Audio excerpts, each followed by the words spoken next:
But let us return to the question of organization and flexibility. Around the first hour and 7th minute of the movie Stalker, we hear the guide's reflection on hardness and softness. At one point, he states that hardness and strength are death's companions, while softness and weakness express the freshness of being, concluding that what has hardened will never win. These words stand in direct contrast to the Soviet propaganda which, from depictions of heroic workers to its glorification of heavy industry and the leader, exalted hardness and strength. Of course, the line itself can be read as a marker of dissident sentiment, but it also serves our argument.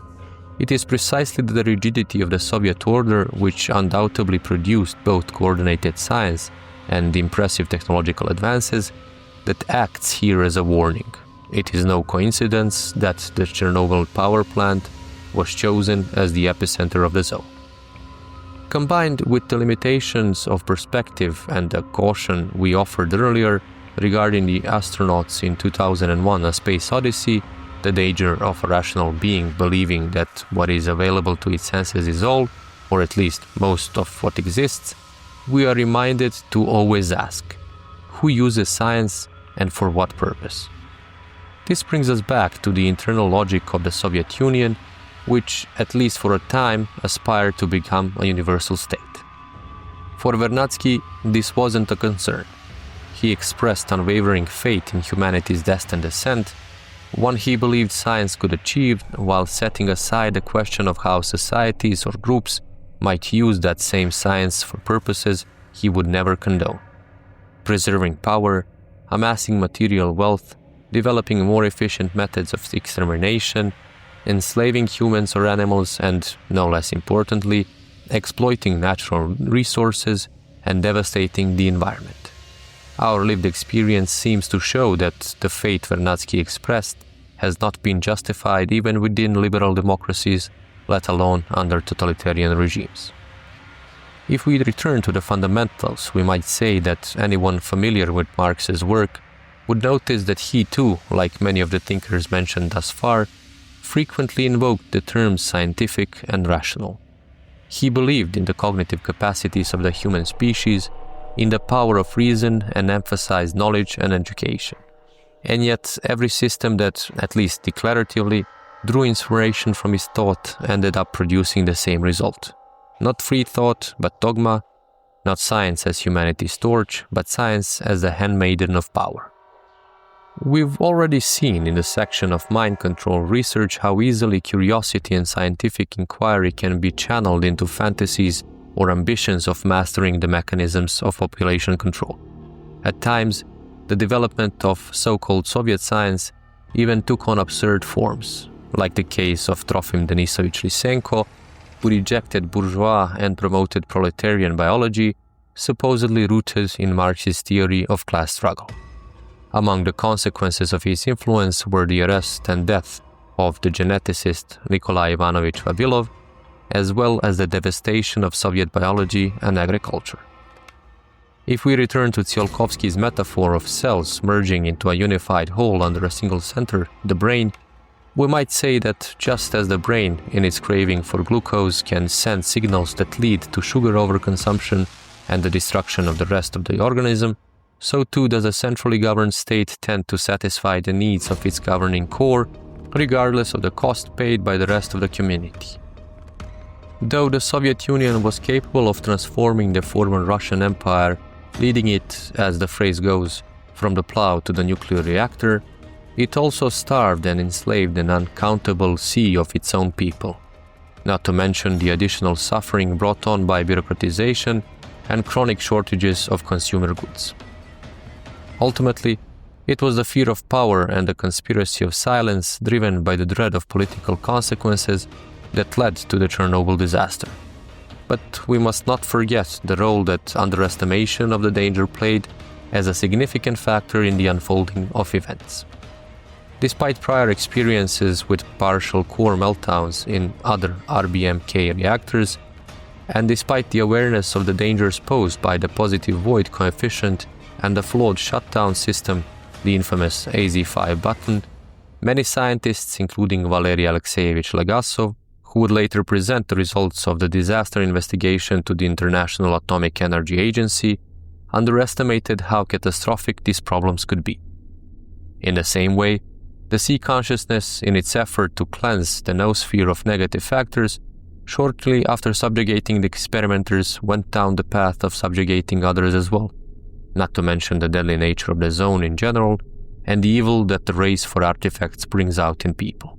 The group, formed in conspiratorial conditions within a system which lacked mechanisms of control and accountability separated from party affiliation, driven by its own ambitions, produced a catastrophe that no one else can help resolve, nor does it allow anyone to come close to the truth about the nature and the origin of the zone. Overestimating its own capabilities, the group underestimated the potential for catastrophic outcomes. On the other hand, Roadside Picnic stands in contrast to all ideas of the human species' grandeur, functioning as a critique of the rupture expressed by humanists and Enlightenment thinkers, calling for caution through questioning, and the game shares this sentiment. Beneath the surface of the novel lies a deep pessimism which, even if it recognizes something grand in humanity, finds it merely in its ability to survive. But, as we have said, it fundamentally questions the value of consciousness or reason. Thus, we too might freely consider them as just one of many elements of evolutionary adaptation and point to their potentially negative adaptive value, taking into account the damage they cause. Humans, as a geological force, destroy forests and animal life, spill oil into oceans, and scatter garbage they don't know how to dispose of. They unleash the power of the atom not only to provide hospitals and schools with electricity, but also to annihilate enemies with ever-present risk of technical failures and unintended consequences arising from systemic rigidity or closed structures. The sea consciousness, as a geological force, dreams of celestial heights but creates a zone of catastrophe and death. Comparing humanity with turtles or crocodiles, one might say that, though they do not know of good and evil, they have existed for hundreds of millions of years, while our species has only just scrapped together about 300,000, constantly on the brink of self-destruction. Perhaps it's dangerous to question the adaptive value of reflective consciousness, no matter the anguish it produces, for it seems to act as a spark of the divine within each of us. Still, it's crucial to recall the second level of reflection, the awareness of the scale of our ignorance, which can serve as a corrective factor. Aside from this reminder, however, the question always arises of whether there exists a more formal approach to preserving humanity, or at least to reducing the space for catastrophic error. The answer might be found in decentralization, as opposed to the universal state and unified science, in the third version of the noosphere that we see in the game, a network of scientific institutions and actors supported by the strength or zeal of adventurers. In contrast to a central mind, individual actors need not know everything, and both capacity and risk remain distributed. Knowledge exists as a consequence of the sum of diverse perspectives, focuses, or interests. The destruction of one node does not spell death for all. The impact of error remains limited, unlike with the sea consciousness that creates the zone of anomalies, or the Soviet Union that created the zone of radiation, both of which were in risk of becoming global catastrophes. For this reason, as we said before, the ecologists are the true alternative to the monolith. At this point, it's worth adding one more thing. Just as in the book we see Redrick working in coordination with scientists, the game similarly shows that the breakthrough to the center of the zone and overcoming its many obstacles only comes through the cooperation of Strelok and his team with scientific institutions. Only the unity of thought and action makes such a breakthrough possible, and once again we hear the faint echo of that restrained optimism from the films mentioned earlier, this time affirming that no mechanism of control can truly overpower human curiosity and skepticism. Thus, the noosphere as a network of thinking agents overcomes the noosphere as a collection of centralized thoughts. The mind is a blessing, but only when it does not overestimate its own capacities.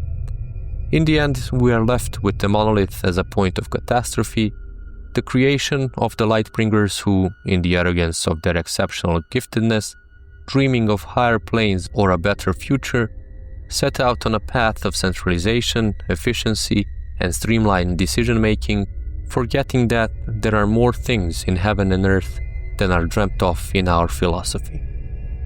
With this, we come to the end of this exposition.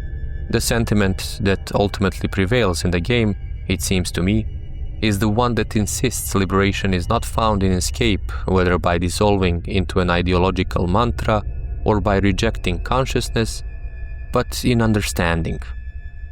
Though the price is steep, manifesting as self-questioning, backtracking, suffering, alienation, or disintegration, reflective consciousness remains a blessing of our species, one we cannot afford to abandon lightly.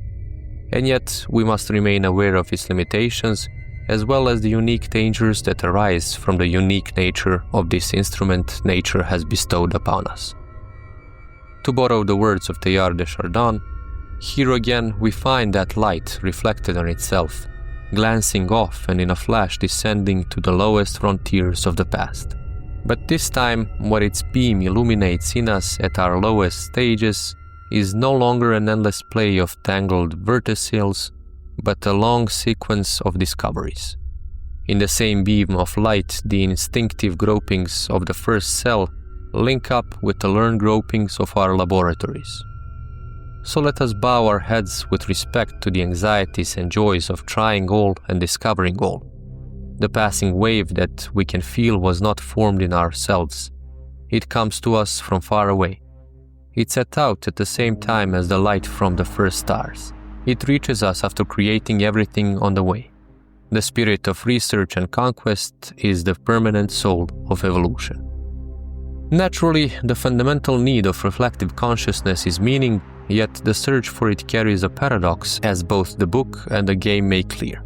In truth, the quest for answer entails both the pushing of boundaries and exposure to uncharted terrain. The former may illuminate the questions we began with, but inevitably opens up many more. The latter, however, involves risking one's very life, thereby potentially destroying the very phenomenon for which meaning is being sought. Perhaps the essence lies in the search itself, in the exaltation of discovery, and in the hope it carries. Yet we must remain aware that the horizon appears beautiful until we reach the point that defined it, only to find a new one ahead, while the place we came from now takes on a beauty that justified the journey we undertook. There is no end. Movement is constant. The enchantment of hope and nostalgia are unquenchable forces, but they carry the danger of overlooking everything that is here and now. Along this path, reflective consciousness, and its finest and most powerful instrument, knowledge and science, remains the torch of humanity. With all its flaws and virtues, it still echoes a cosmic height within us. Even though the black abyss of the universe remains elusive and incomprehensible, it holds potential, and the torches we carry are the only tools that allow our fumbling in the dark not to be entirely blind. Through their use, perhaps man rises beyond the role of a cog or a bolt by which life tests impermanence, along a path strewn with anomalies. Thank you for watching.